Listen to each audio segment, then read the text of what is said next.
Subscribe करें हमारे channel side by take को और देखें आज का यह वन लाइनर क्वेश्चन का सेट।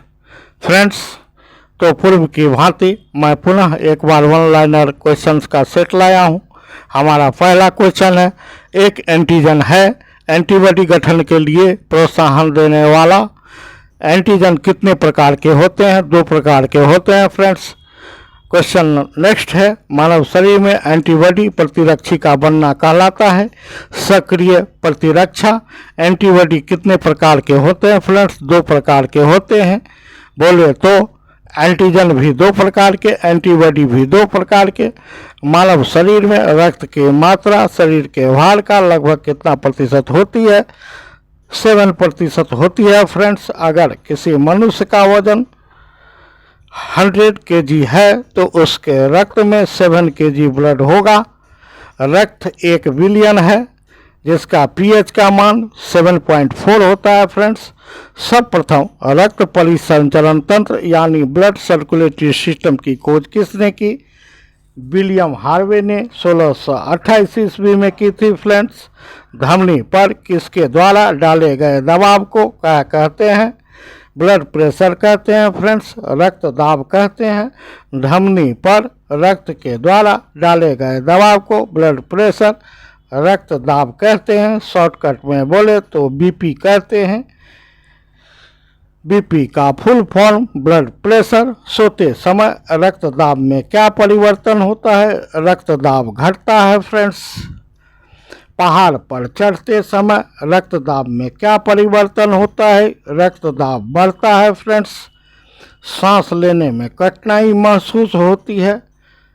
आगे हम बढ़ते हैं। सामान्य मनुष्य में रक्तदाब कितना होता है? 120/80 mmHg। VVI क्वेश्चन, 120 mmHg को कौन सा दाब कहते हैं? सिस्टोलिक दाब कहते हैं, सिस्टोलिक प्रेशर कहते हैं। 80 mmHg को कौन सा दाब कहते हैं? डायस्टोलिक दाब कहते हैं, डायस्टोलिक प्रेशर कहते हैं। फ्रेंड्स, उच्च रक्तदाब हाई ब्लड प्रेशर को नापने वाले यंत्र को क्या कहते हैं? एस्फिग्मो मैनोमीटर कहते हैं। फ्रेंड्स, रक्त के अध्ययन को क्या कहा जाता है? हेमेटोलॉजी कहा जाता है। फ्रेंड्स, रक्त के निर्माण की प्रक्रिया को क्या कहा जाता है? हेमोपोइसिस कहा जाता है। फ्रेंड्स, मानव शरीर में लाल रक्त कणिकाओं का निर्माण होता है। अस्थि मज्जा में होता है, बोन मैरो में होता है। कौन सा विटामिन रक्त के आरबीसी के निर्माण में सहायक होता है? B9 होता है। फ्रेंड्स, बोले तो फोलिक एसिड होता है आरबीसी के निर्माण में सहायक। मानव रक्त में कितने प्रकार के पदार्थ पाए जाते हैं? 2 प्रकार के। पहला तरल घटक प्लाज्मा और दूसरा ठोस घटक रक्त कणिकाएं। बोले तो ब्लड सेल्स, बोले तो ब्लड कॉर्पुस्कल्स, बोले तो blood equal to plasma plus blood cells. Blood cells 3 प्रकार के। फ्रेंड्स, मैंने आपको बताया RBC, WBC, thrombocyte, blood platelets.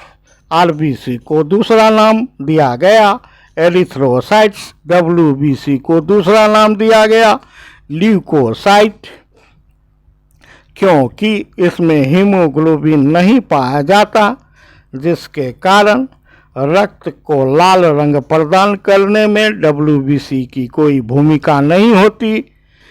Haemoglobin RBC में पाया जाता, जिसके कारण रक्त का रंग लाल दिखाई पड़ता है।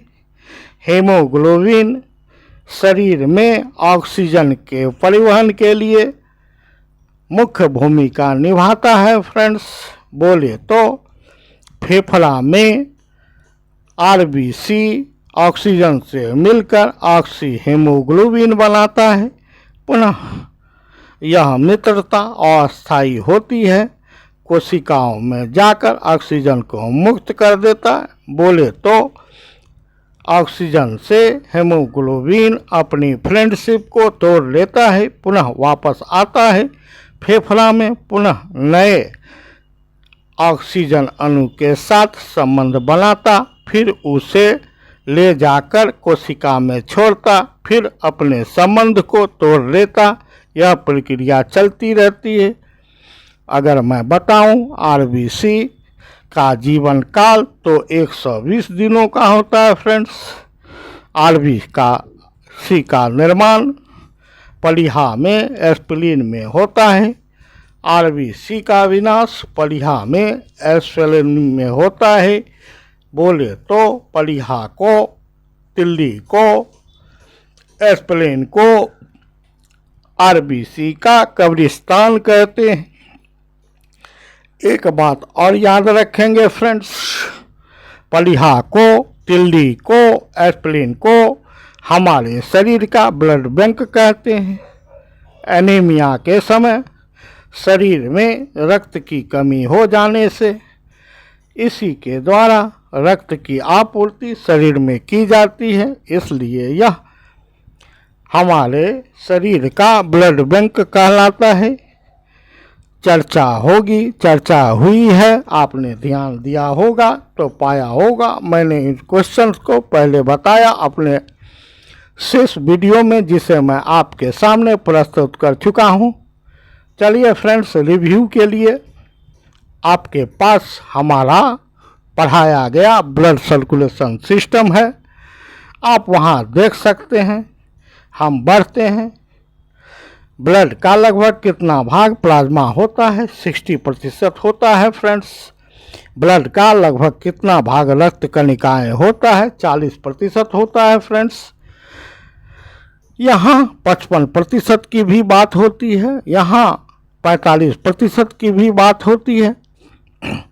चलिए फ्रेंड्स, कुल मिलाकर 100% की बात होती है। प्लाज्मा का कितना भाग प्रोटीन होता है? 7%। दोनों के दोनों याद रखेंगे। प्लाज्मा में प्रोटीन 7%,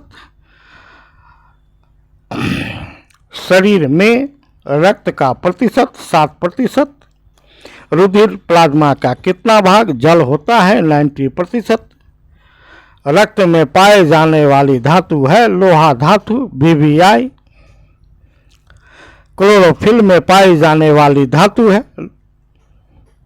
मैग्नीशियम धातु BBI। इंसुलिन में पाई जाने वाली धातु है जस्ता धातु BBI। रक्त का रंग लाल होता है हीमोग्लोबिन के कारण।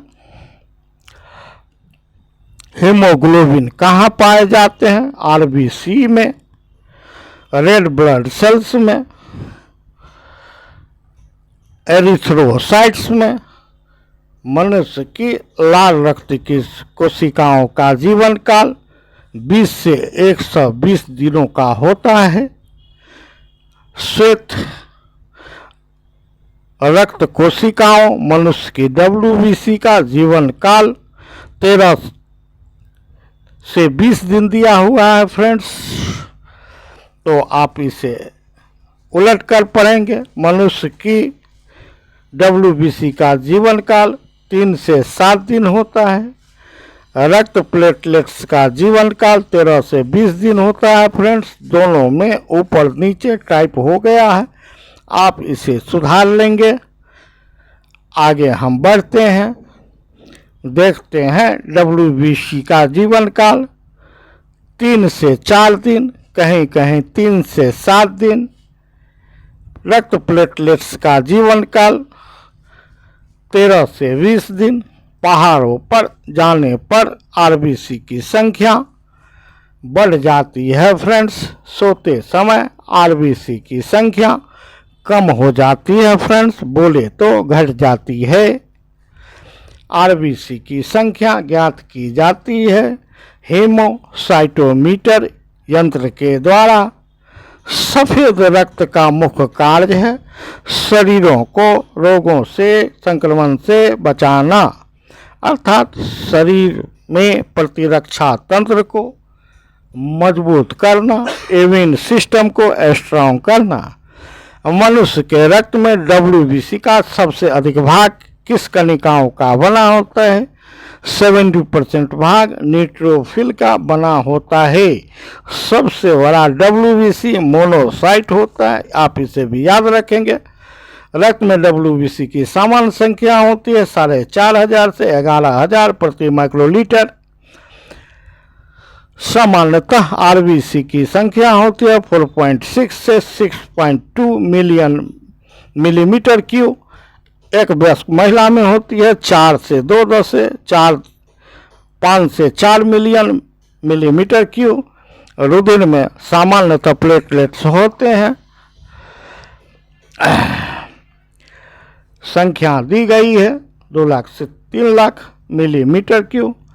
डेंगू बुखार के कारण मानव शरीर में किसकी कमी हो जाती है? प्लेटलेट्स की संख्या की कमी हो जाती है। यह डेंगू बुखार हमारे बिहार में काफ़ी प्रचलित है आजकल, और मैंने बताया था डेंगू बुखार किसके कारण फैलता है फ्रेंड्स, तो वह होता है एडिज इजिप्टी मच्छर के कारण। कौन सा मच्छर? मादा मच्छर। और ये मच्छर कहाँ रहते हैं फ्रेंड्स? स्वच्छ जल में पाए जाते हैं। रेफ्रिजरेटर, फ्रिज वगैरह जितने भी कूलर हैं वहाँ जो स्वच्छ जल होता है उसमें पाए जाते हैं, इसलिए लगातार इसकी सफाई करती रहनी चाहिए।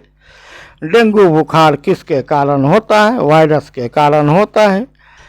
डेंगू बुखार में मानव शरीर में प्लेटलेट्स के अलावा WBC की संख्या में भी कमी हो जाती है। दोनों की कमी से शरीर में डेंगू बुखार होता है। इसलिए शरीर में डेंगू बुखार होने के कारण में प्लेटलेट्स और WBC की संख्या में कमी पाया जाना है फ्रेंड्स। डेंगू बुखार को हड्डी तोड़ बुखार कहते हैं फ्रेंड्स, इसे भी याद रखेंगे। VBI क्वेश्चन चारों के चारों। कौन सा रासायनिक यौगिक जैव आवर्धन का कारण बनता है? बोले तो बायोलॉजिकल मैग्निफिकेशन का कारण बनता है। यह है फ्रेंड्स DDT। DDT का पूरा नाम है डाइक्लोरो डाइफिनाइल ट्राइक्लोरोएथेन। डाइक्लोरो डाइफिनाइल ट्राइक्लोरोएथेन, इसे भी आप याद रखेंगे। VBI DDC का रासायनिक सूत्र है C14H9Cl5। इसमें भी क्लोरीन पाया जाता है फ्रेंड्स। ब्लीचिंग पाउडर की बात करें तो इसमें भी क्लोरीन पाया जाता है। ब्लीचिंग पाउडर का रासायनिक सूत्र होता है CaOC CaOCl2। इसमें भी क्लोरीन पाया जाता है फ्रेंड्स। रक्त आद्यान ब्लड ट्रांसफ्यूजन के बारे में जानते हैं। जब किसी व्यक्ति को किसी स्थिति में जब ब्लड की आवश्यकता होती है तो किसी दूसरे व्यक्ति का ब्लड उसमें दिया जाता है। इसके पहले डॉक्टर या हॉस्पिटल में इस बात की जांच की जाती है कि जिस व्यक्ति को ब्लड देना है उस व्यक्ति का रक्त समूह क्या है और उसे किस प्रकार के रक्त समूह का ब्लड देना चाहिए। मैंने आपको ब्लड देने वाले ब्लड लेने वाले दोनों के बीच जो रिएक्शन होता है इसको बताया था जब मैंने रक्त परिसंचरण तंत्र के अंतर्गत ब्लड ग्रुप की बात की थी। Blood group A, blood group B, blood group AB, blood group O। और मैं यहाँ एक बात और बताने जा रहा हूँ फ्रेंड्स कि मात्र ब्लड ग्रुप के मिलने से ही किसी व्यक्ति को ब्लड नहीं दिया जा सकता, बल्कि रक्त के ब्लड ग्रुप के साथ RH फैक्टर बोले तो RH पॉजिटिव होना ब्लड का, RH नेगेटिव होना ब्लड का, यह भी काफ़ी मायने रखता है। इसकी भी चर्चा होती है और संगत RH फैक्टर को ध्यान में रखा जाता है। आगे हम बढ़ते हैं। यह RH फैक्टर क्या है मैंने आपको बताया।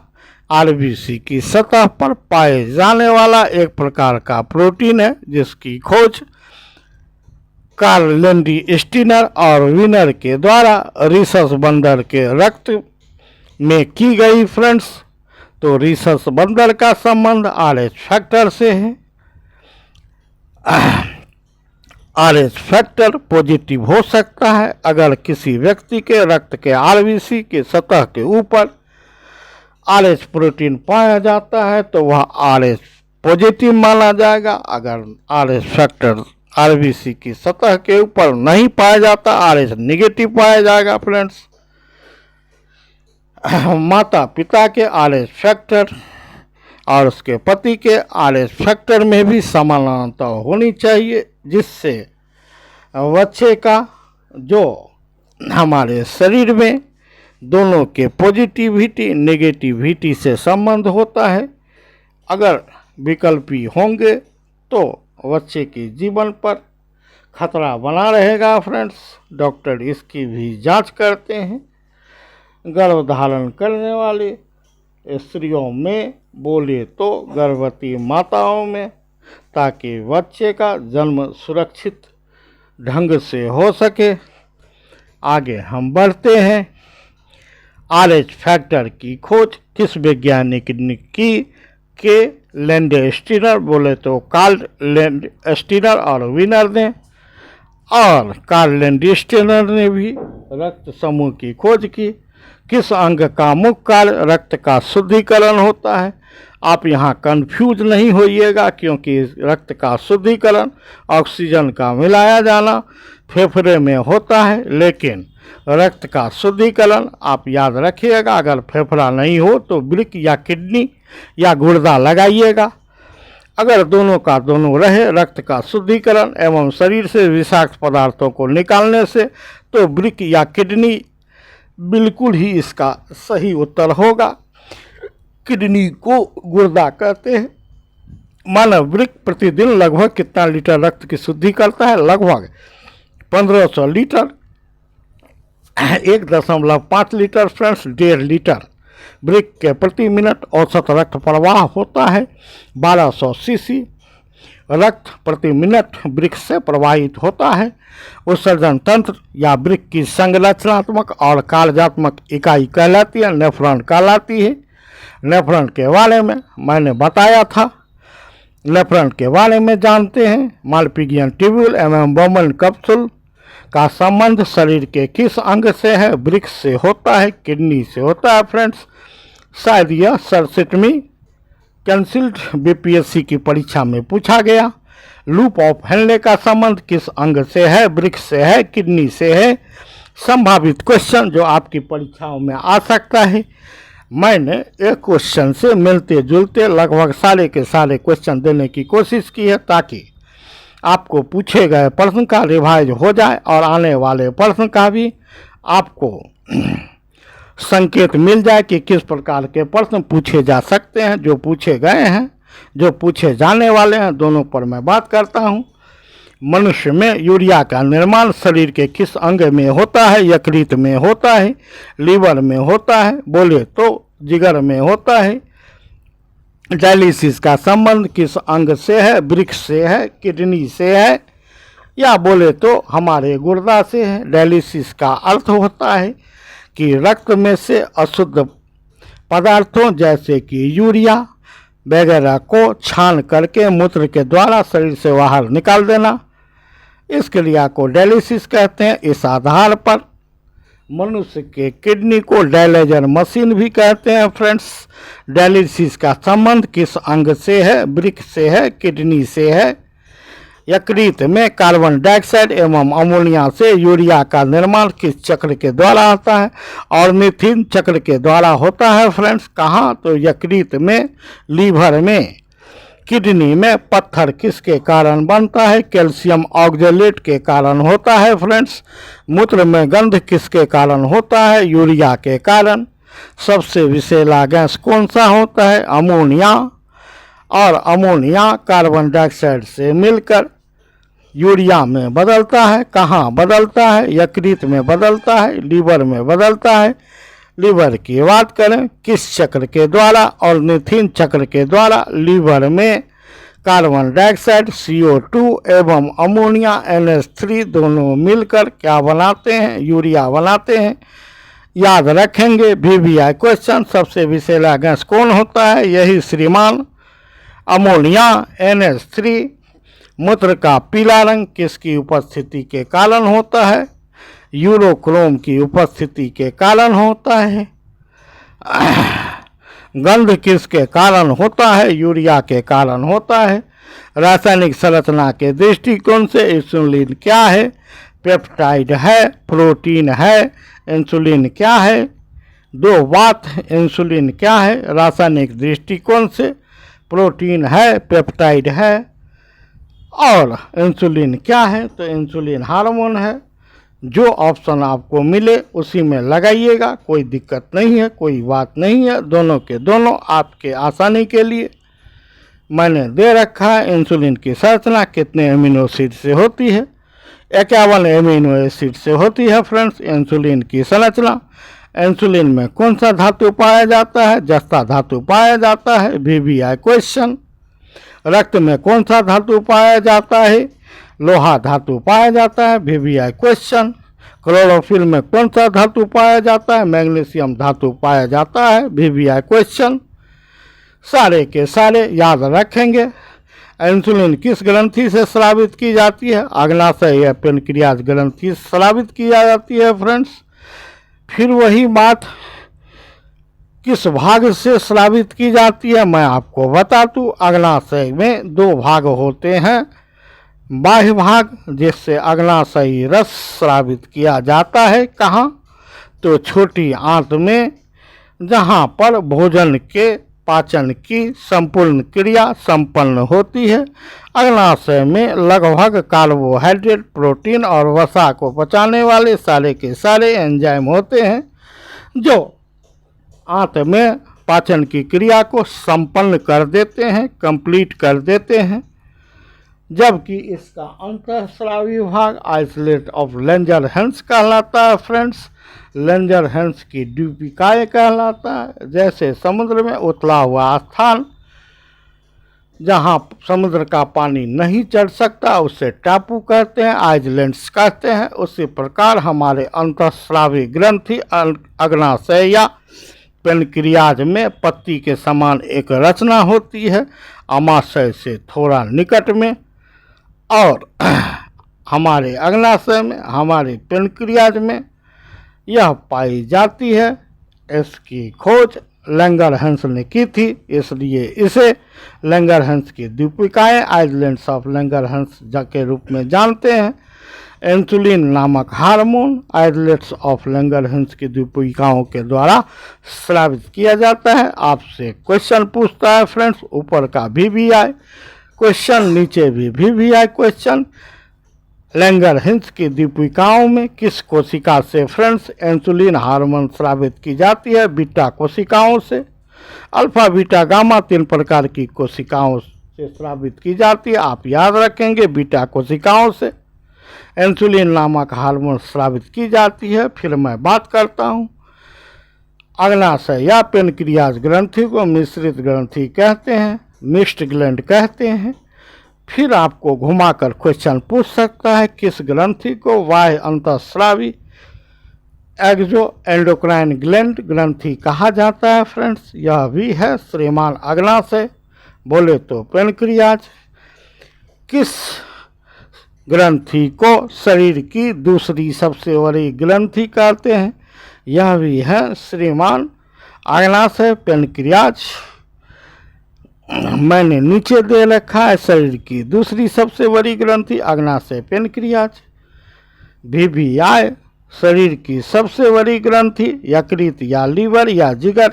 VVI शरीर का सबसे बड़ा आंतरिक अंग यकृत, लीवर।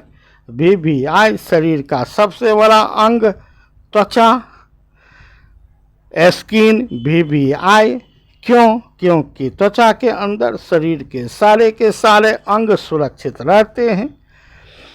इसे हरफोनमोला अंग भी कहते हैं। यह शरीर का सबसे बड़ा अंग कहलाता है। VVI नलिका विहीन ग्रंथि है, अंतःस्रावी ग्रंथि नलिका विहीन ग्रंथि है, क्योंकि यह अपने स्राव को, बोले तो हार्मोन को प्रत्यक्ष रूप से डायरेक्टली रक्त में छोड़ देती है, अर्थात अंतःस्रावी ग्रंथि के स्राव हार्मोन को ले जाने के लिए शरीर में कोई अलग से नलिका नहीं रहती, इसलिए इसे नलिका विहीन ग्रंथि कहते हैं।